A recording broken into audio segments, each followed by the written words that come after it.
Hola, muy buenas a todos. Vamos a explicar este proyecto en el cual consiste en encender un LED de forma inalámbrica, transfiriendo dicha energía mediante estas dos bobinas que tenemos en la pantalla. Y bueno, este es el circuito que hemos utilizado y vamos a explicar paso por paso.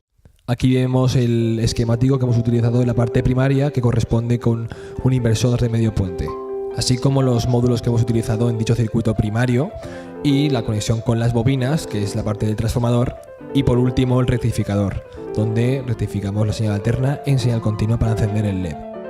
Para empezar, el primer módulo corresponde a un circuito integrado 4046, del cual, mediante el oscilador interior y el potenciómetro que vemos por pantalla, obtendremos una señal cuadrada a dicha frecuencia, una frecuencia fija que queremos.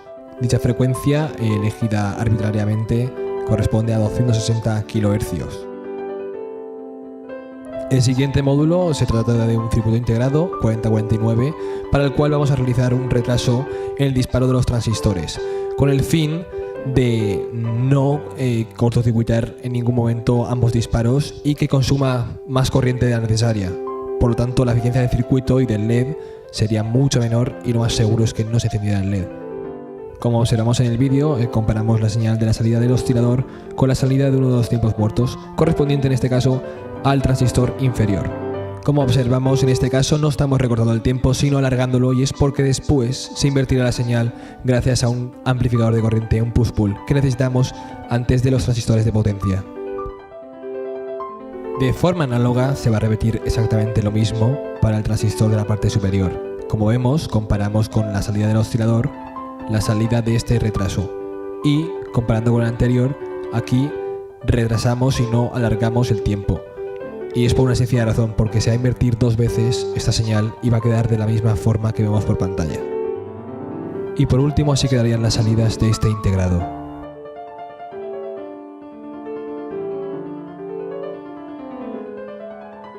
Continuamos con la rama del transistor de la parte inferior, el cual anteriormente tiene un amplificador de corriente, un push-pull, por la sencilla razón de que no le llegaba suficiente corriente para disparar el transistor. Por lo tanto, además de amplificar en corriente, invierte la señal quedando de la siguiente forma, como vemos por el osciloscopio, la cual diferenciamos de antes porque ahora sí que retrasa el disparo de dicha señal. Y dicha señal es la que le llegaría al gate del transistor de potencia. Por último, tenemos la última rama y la más importante y la más difícil, que corresponde al transistor superior. En dicha rama tenemos dos amplificadores de corriente, como se puede observar, y una bomba de carga, la cual elevará la tensión al doble. Primero observamos por el osciloscopio la salida, digamos, del primer push-pull, del primer amplificador de corriente, y vemos que se invierte la señal. Y seguidamente veremos la salida del siguiente push-pull, donde antes contiene la bomba de carga. Es necesario esta bomba de carga por una simple razón, porque este segundo transistor superior, su tierra está flotando, no es la tierra real del circuito que puede ver el transistor inferior. Por ello necesitamos que esté al doble de tensión.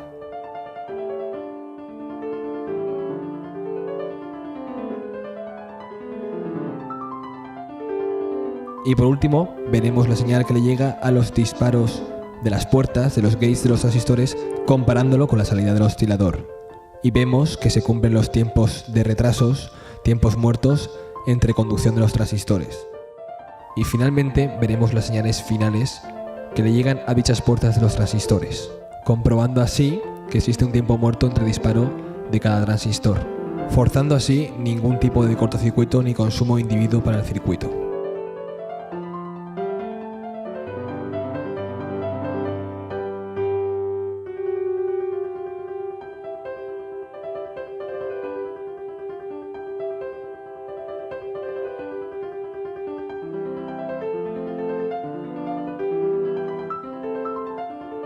Y finalmente veremos la salida del circuito que le llegará a la bobina.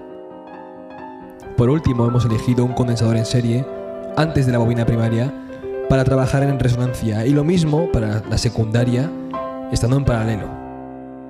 En cuanto al rectificador, consiste en un rectificador de onda completa compuesto por 4 diodos. Y por último, comprobar que funciona este proyecto.